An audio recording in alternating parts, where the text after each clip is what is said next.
What's up mga kamuging? For today's video, i-share ko sa inyo ang pagpunta namin ng Nagilian, Isabela. So ayan, nagpagasolina na nga kami dito sa bandang Rizal, malapit sa ospital. Ayan, kagagaling namin ng Cabarugis. Dumiretso na nga kami ng Nagilian para minsanan na lang nalakad. At dito kami dumaan sa bandang San Mateo Road. At sa part na to, iniwan na nga namin ang aming baby dun sa aking nanay. Dahil kawawa nga naman siya dahil napakainit ng panahon. Napagdesisyonan nga namin mag-asawa na ituloy na lang ang lakad namin dahil mahirap na naman mag-schedule sa panibagong araw. At nandito na nga kami sa bayan ng Cabanatuan, Isabela.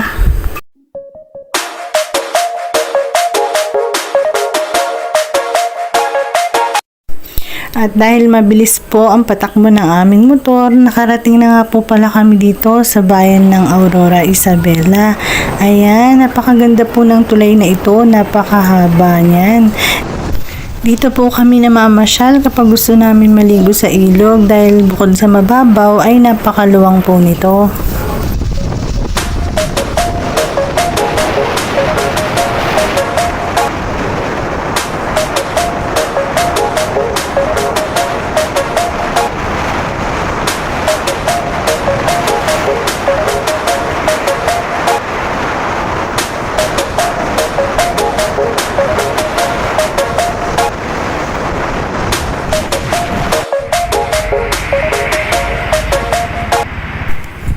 At nandito na nga po kami sa aming destinasyon. Hindi nga lang namin kabisado kung saan talaga yung eksaktong location ng BIR branch ng Nagilian, Isabela. Kaya nagtanong-tanong muna kami dyan sa part na yan. Bumaba muna ako ng motor para magtanong-tanong.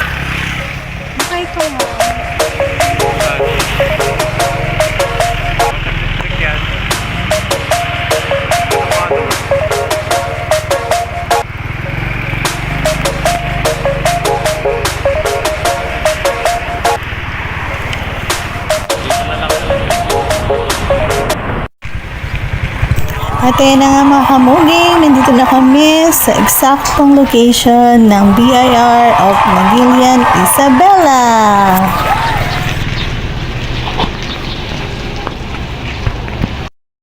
So ayan na nga mga kamuging, papasok na tayo para mag-inquire kung ano ang dapat gawin.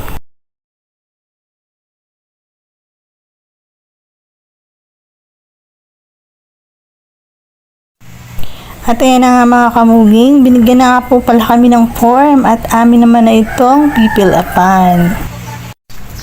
At habang kami na may naghihintay na matawag ang aming number, nakaramdam na nga kami ng gutom. Kaya ayan, lumabas kaming mag-asawa para makaghanap ng kakainan. May isang ano lang? Bawat probinsya may isang ano lang. Bawat probinsya? Hindi lahat? Kawayan, wala naman. Mura ba dyan? At ayan na nga mga kamuging, meron kaming nahanap dito nga pala ito sa tapat lang ng BIR. Ayan, mamimili na kami ng aming kakainin dahil kami gutom na nga. At nakapag-take na kami ng order. Yan ay ang pansit patil patong. At habang naman ako'y naghihintay ng order, ayan, video muna. Selfie, ganyan. Oo, yan na ang nakikita nyo mga kamuging. Bago kumain, mag-selfie muna.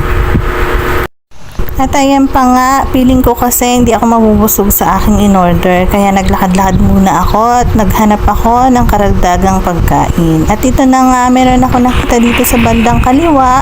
Ayan, tapat lang din ng BIR.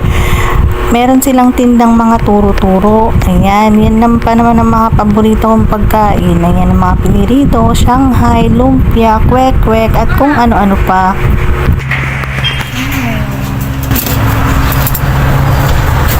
Magkano po?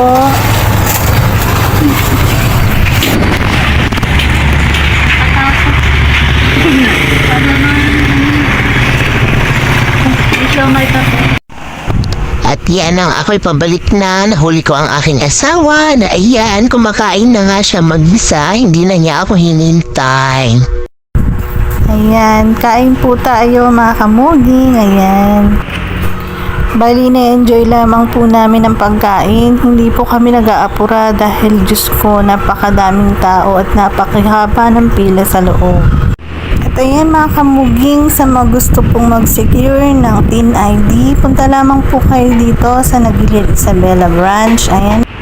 Magdala lamang po kayo ng valid ID, ganun na rin ang original PSA, live birth certificate, ganun din ang marriage contract, pati na rin ng Xerox para hindi na kayo magpapaserox kung kailanganin ito.